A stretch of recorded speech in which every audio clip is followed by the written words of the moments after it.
those of you who know me, I'm a hollow earth advocate, and it is generally believed by a lot of UFO researchers who are deep into the material that most extraterrestrial societies are subterranean, that they live under the surface, but we are one of the few societies that live on the surface.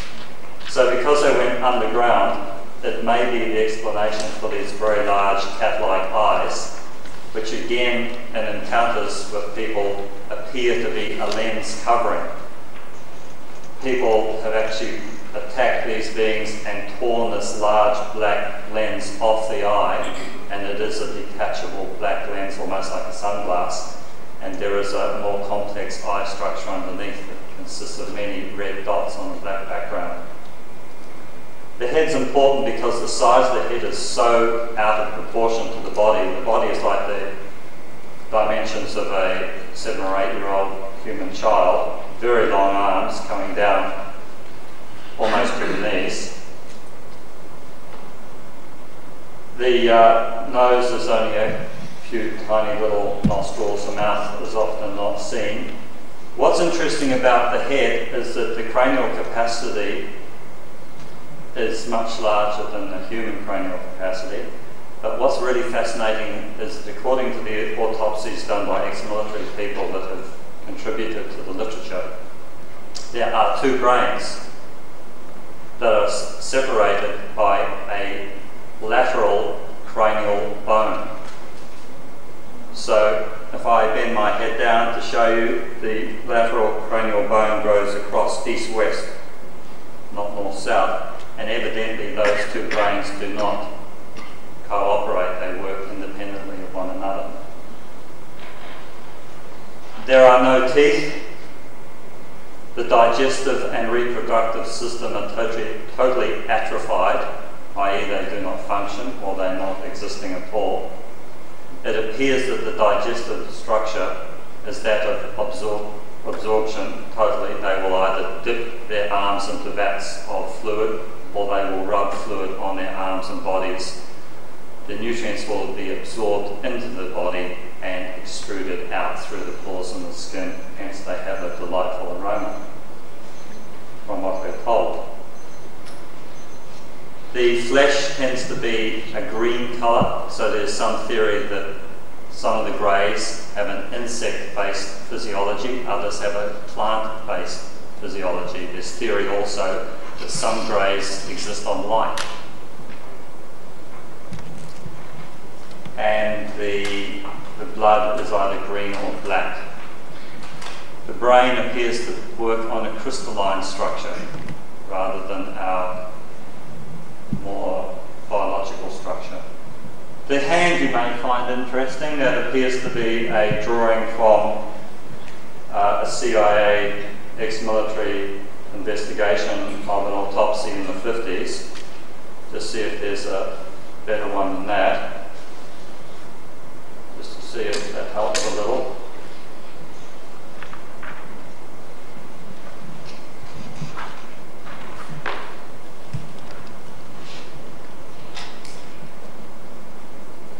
Do I need to focus that? No? Yes. Tell me when to stop. You can do it with the button. The button? Right. Yes, I've got it. I think that's about good thing, Jeff. Auto? Okay, well that'll just show you a little bit of that structure of the hand if anyone's interested in that, and they can see me during the break and look more carefully at it.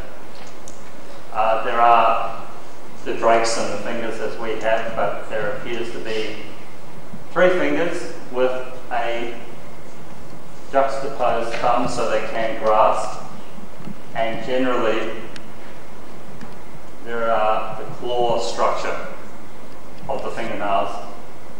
They're claws, and people have made mention of being ripped by these creatures. So I thought I'd put that on as something a little bit scientific from a diagram that evidently or allegedly was done from an ex-US military autopsy.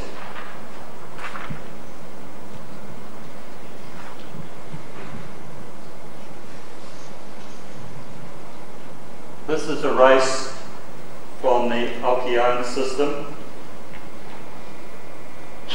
Again, they look somewhat like the greys.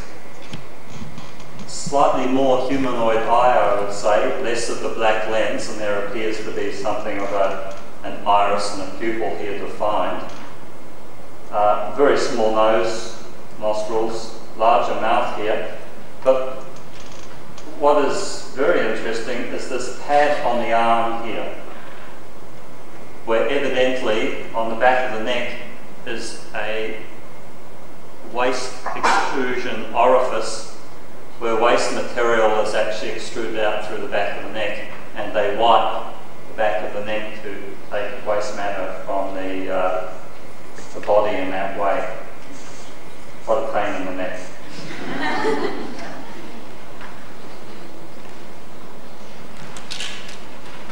Now, we talk a lot about abductions, genetic engineering, hybridization and the like. This is a race, just bring it down from the top a little, of a physiotype of a grey reptilian alien responsible for abductions. Again, looking a bit more like the Alkeone race, more of the human eye, still a very large head, very swollen brain, but there seems to be more definition of the pectoralis muscles in the chest, the biceps, triceps, and the muscle structure of the shoulder. The hand appears to have 4 digits, but I can't quite ascertain whether there is an opposing thumb there. I presume there would be if they're into technology. But I do want you to think carefully about this hybridization process.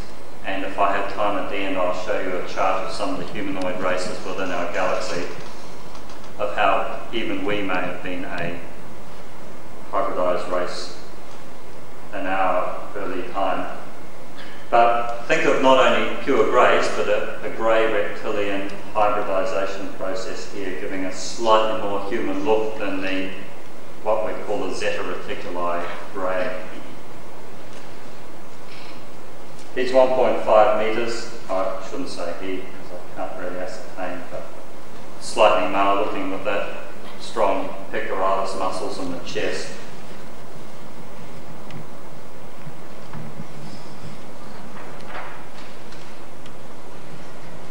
This is a race called the Ebon, which are not commonly referred to in the literature, very rarely referred to. Also known as the large-nosed greys. And what we've endeavoured to do here in our diagram is show that this is a representation of contact between the Ebon race that landed 3 sources at Holloman Air Force Base on 25th of April 1954, which is incidentally Anzac Day. And they had a contact in a discourse with some Air Force officers and possibly some high-ranking United States politicians.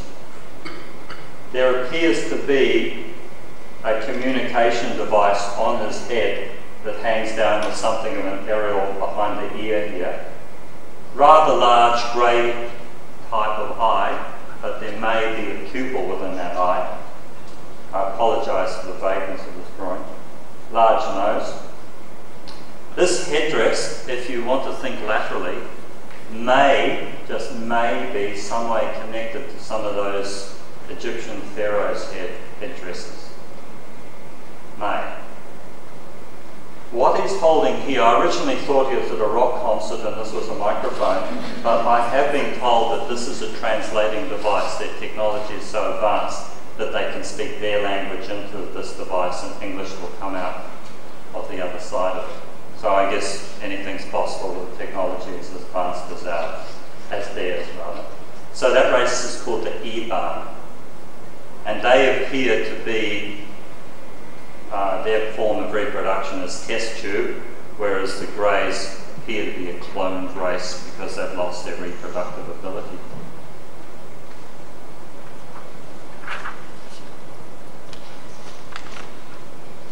I'm coming on to my favourites, they're not really everybody else's favourites, but I, for some reason, maybe to my galactic genetic heritage, because I really don't fit on this planet, but anyone who knows me would agree with that. This is a race called the reptilians, and you're really pushing to find anything on these fellows, even on the internet. You'll find lots on the greys. There's more coming on the internet on Hollow Earth and such things. But the reptilians are a very powerful and a very ancient race. They appear, if one follows the work of Sitchin and others, they appear to be the genetic engineers that may have created the human race 300,000 years ago. They are very powerful. They're 7 foot tall. They have green scaly skin, some less scaly than the others, blazing red eyes. It appears they have 3 to 4 fingers and an opposing thumb. They operate under a military system from which many of us have had the pleasure of serving and now turned our backs on, but that was a learning process. They operate under a very strong hierarchical military system. They appear to have originated from a star system called Alpha Draconis. Hence they are referred to often as the Draconians or the Dracos, from which we get our word in English, dragon. Now, there are 2 very distinct groups within the Dracos, the winged Dracos and the non-winged. Again, their hierarchy is very established, being in a military structure. Aren't they lovely? They find that the winged Dracos are the highest in the hierarchy system. Evidently, the ribs have extended into a wing structure, probably not unlike a pterodactyl. So the ribs create the structure for the wing and the skin can spread. Now, before you throw that out as totally unfounded scientific theory, think about your heritage on this planet of the myths. I don't like the word myths, I'd rather use legends. Of the Chinese dragons. They were reptilians, they did breathe fire, they did have a wing like a pterodactyl that could fold back. They did fly. The griffin from England, those of you that remember the old Vauxhall car with the griffin on the emblem. The Taniwha from New Zealand, Maori legend. Quetzalcoatl from Central America, who was a feathered flying serpent. Drawings in Egyptian pyramid walls of a serpent with wings flying in the sky by the pharaohs. So I know they're a little bit hard to digest this early in the morning, but they really are a very ancient part of our genetic heritage and their involvement on our planet. I'll just move them up for this chap at the bottom. Very powerful structure. Just the body structure is quite muscular, and that might be that connection between the greys with their rather feeble torso and body structure, and then you come back to the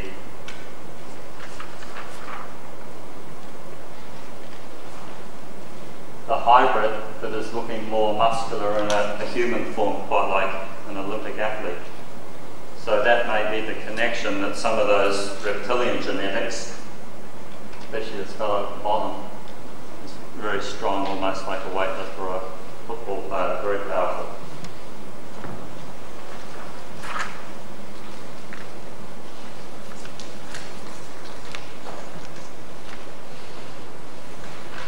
I just expanded this one up here. This is quite a strong indication of these, can't see the colour, but blazing red eyes, head almost like a goanna, very powerful neck,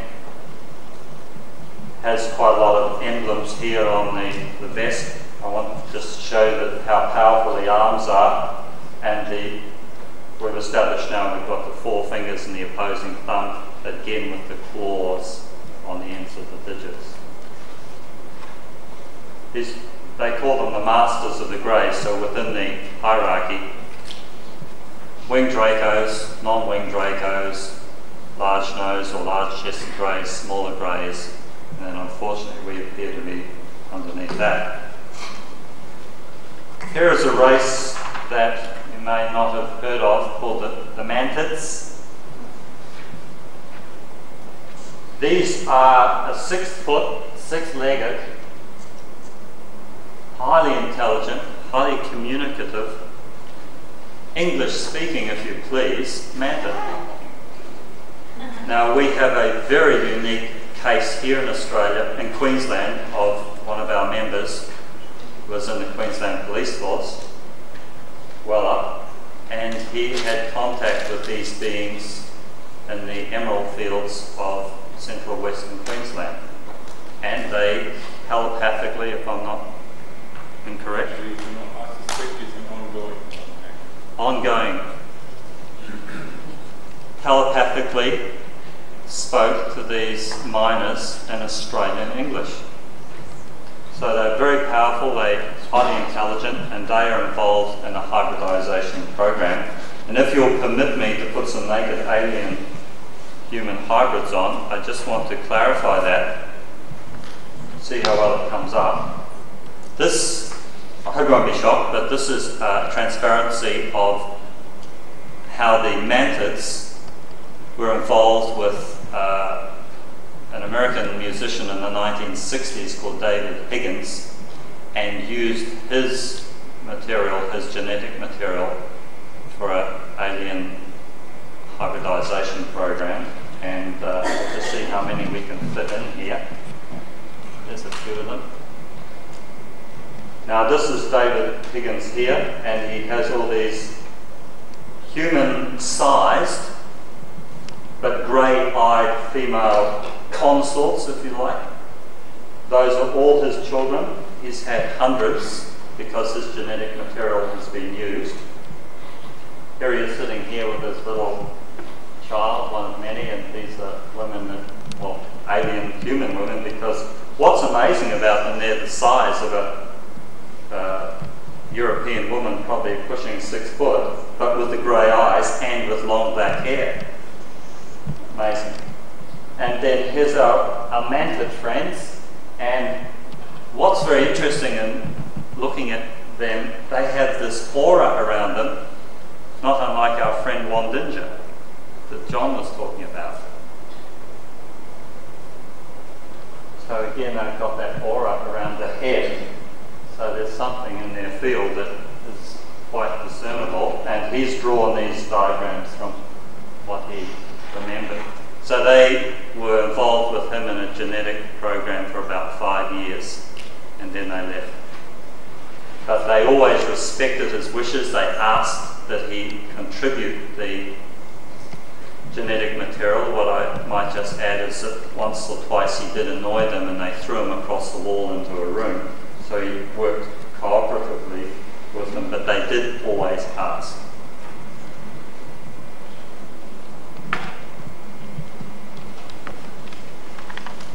How much time do I have, Tina? 5 hours, okay. Right. This is complex here. Please come and see me during the break and we can take maybe a photocopy or something. This is a theoretical distribution of the Lyran cultures. If you've read Prism of Lyra by Lisa Royal, the theory is, and the belief is from the research as well as contact, that all the humanoid races came originally from the Lyra system or through the Lyra system, and then moved to star systems to dwell and develop, such as Sirius, Pleiades, Orion, etc. I'll just run over briefly, if I may, without getting too complex. There's a lot of information here. We'll start with my friends, the Draconians up here. They're the reptilian species from Sirius. Well, that's one of their bases. Now, what's interesting about Sirius, it's only 8.7 light years away. Now, to us, that's a long way. To people with a higher technology, that's very close. Our nearest star, Alpha Centauri, is only 4.5 light years away. So Sirius is close and yet quite advanced. So our reptilian species came there. They appeared to crossbreed with groups from the military network to create a Regalian grey. And the Regalian greys are from Orion, 850 light years away, and appear to be a very negative race with respect to humans on this planet. So that's it. You can look up a star system in Orion called Regal, meaning the net in Latin. The network also went on to work and to develop some of the more humanoid cultures.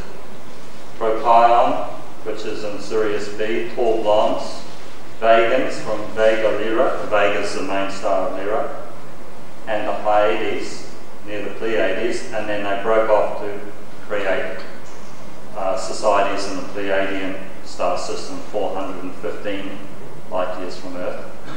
They may have been, under some theories, the basis of the Atlanteans, and more importantly and relevantly for us, the Lemurians. Now, I want to stress this crossbreeding program. It's quite interesting. The Pleiadians crossbred, evidently in this theory. It's only a theory, and there's probably as many theories as there's UFO researchers. Pleiadians crossbred with indigenous humans on our planet. I need to move up to create the present humans who are doing such a tremendous job of looking after the planet. And it appears that this crossbreeding program that we may be involved in with some of the abduction scenarios, not all, from 1970 to 2312, here we come back to our Zeta Reticuli Greys, a positive Orion group that may be involved in the present abduction hybridization genetic program, crossbreed to make a new race into our future, which you can look up in the literature as the Essassani. So there's a lot of material there in a short time. Please feel free to come and speak to me in the break at 11 o'clock or during the day. And if you get stuck, just look up UFO in the Sunshine Coast phone book. And do I have time for any incredibly simple, easy questions? Yes, ma'am. Have you heard of the Hoovids? The who? Hoovids. Could you spell it, please? I don't know how to spell it. I assume it would be H-O-O-V-I-D. A few years ago, there was a UFO a conference like this, and a speaker from England mentioned the Hoovids. I can't place them, but I would be glad to receive any material on them. Not Cooper. What? You're not thinking of Bill Cooper. C-O-O-P-E-R. No. No, I can't help you, but I'll be certainly glad to hear anything on it. Yes, ma'am. Has anyone mentioned any silver beings or blue skin beings? I'm glad you brought that up. I didn't quite cover that with the greys. That's only one colour that has been described. We've had people here on our organisation that have described the grey size being in glowing gold, in tan, in white. And the blue beings are quite well established in our history, and I think one should always go to a Hare Krishna restaurant and look at Krishna, who is always portrayed as the blue-skinned being. And in Lemuria and places like that, the older civilizations of blue-skinned beings were quite well documented, and with our royal families are referred to as the royal blue bloods. So there may have been something of a more established blue race before our time. And with the praying mantis type, are there any drawings of people who have seen them in a more humanoid form? Is it like two arms and legs rather than... No, not that I know of, but I think they can change shape so that they don't portray themselves in quite such a frightening shape, because we know mantids do at times to their partners. Anyone else? Yes, Chris. Thank you, Jeffrey. You can say this in a yes or no. You're saying that you're a believer in the hollow earth. Is there more going on with all that you're saying inside this planet than there is on the outside? There's more denied us of what's going on inside this planet. I'll just very briefly say that there is a lot of literature on hollow earth, and it is amazing how many hollow earth books are in local libraries. But I believe there are both giants, reptilians and Nordic races living within our earth, and there's even references in the Bible and many of the ancient texts about life in the earth. Does that quickly cover that one? Anyone else? Yes, sir. In regard to the mantids, you were saying that they may be able to change form. They would need to if they didn't have any hands, because how would they create a civilization, build a spaceship, or become a civilized race if they didn't have any hands to do anything with? The drawings there may be quite stylized in terms of we don't always have an accurate portrayal of the digits, and who knows, they could have like a slave race such as Greys to build with their hands, but surely they must have something of a digit. I mean, even a mantid can pick things up and pick up prey and pull leaves back. So please don't go too much on the diagrams of just because they don't portray digits doesn't mean they don't have them. But even within our mantid encounter here in Queensland, they can just show part of their body, just an eye or part of the head, so they aren't too frightening to the first encounter, which would really be a bit much, a 6-foot mantid. So, if we're looking at a multicultural alien pod here on Earth, why isn't there any evidence of some sort of faction fightings and wars between these groups? Have you read some of the books, Wars of Gods and Men? There's some very interesting books by William Bramley or Brinsley or Guy Trench. I believe that there have been many wars throughout history between these different groups, particularly... But I'm talking more in contemporary times. In contemporary time, It should be more obvious. Yes, I have had reports from Gimpy of craft in the sky darting and fighting and firing. There's even NASA material of lasers being fired at objects that suddenly skip out of the way. If it is obvious, or it is seen, it's very quickly and thoroughly covered up by the military on this planet. But it does happen because there has to be different agendas there before there has to be conflicts. Is it possible there's only one race that has custodial rights over the earth? A good point. The word custodial is a very, very critical word, I believe, for this planet, and I believe the group changes. I was under the impression that the reptilians actually have owned this planet for a very long time, but have put it in control of the Greys, put the Greys in control of it for the duration. But they are top of the hierarchy in terms of total custodial overall control. One more question. One more? Final question. So, do you believe in this recent theory, largely by MRI? sorry, can you speak up louder, please? I can't hear. What do you think of the theory that one group of aliens claim they made us in their own image? Now, I haven't seen many reports from abductees describing exactly human types. The closest we get to any of those you showed us were the 5-fingered reptilians, and they certainly bring up the same image as them. Do you believe that? It's a good point. The Bible says God created us in His image. And Sitchkin says they don't look like us, we look like them. But I haven't put humanoids in here because there is so much in the literature by, say, Adamski or Edward Meyer about a tall Nordic being. So I do believe that there are many, many humanoids that would pass as us in the street or anywhere on this planet of even different skin type and colour. But I don't know that they're heavily involved in the abduction scenario, but what I would stress, and this is coming through much more commonly than ever before, that the military and certain US government agencies are involved in abduction techniques or activity, and that some, if not a good number of those abductees, are given a post-hypnotic induction that to think and blame an extraterrestrial race, where it has often been referred to as being government agencies are doing abductions for whatever reason. I know it's a very complex and a quantum jump in terms of what we're being led to believe. You need to read a book called Extraterrestrials, Friends and Foes by George C. Andrews. There's numerous accounts of people saying they have been abducted by English-speaking people in Denham. Thank you. I think that's my explanation. Thank you, Jeffrey. One question for me, Jeffrey. I hope it's easy. Yes, it is. I have heard of a few people in abduction cases that have reported a lot of the grey aliens, and also they said there's always one observing, and they always this one reminds them of a praying mantis.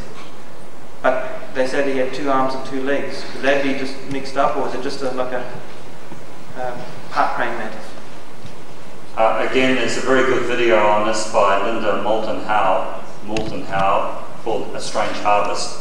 And often there is an overseer or a supervisor in some of these abduction techniques where the greys are doing the actual examination, and that being is often a 7-foot reptilian. Now maybe that has been mistaken for a mantid, maybe the mantids again, and there's going to be a lot of different civilizations with a lot of different agendas visiting this planet.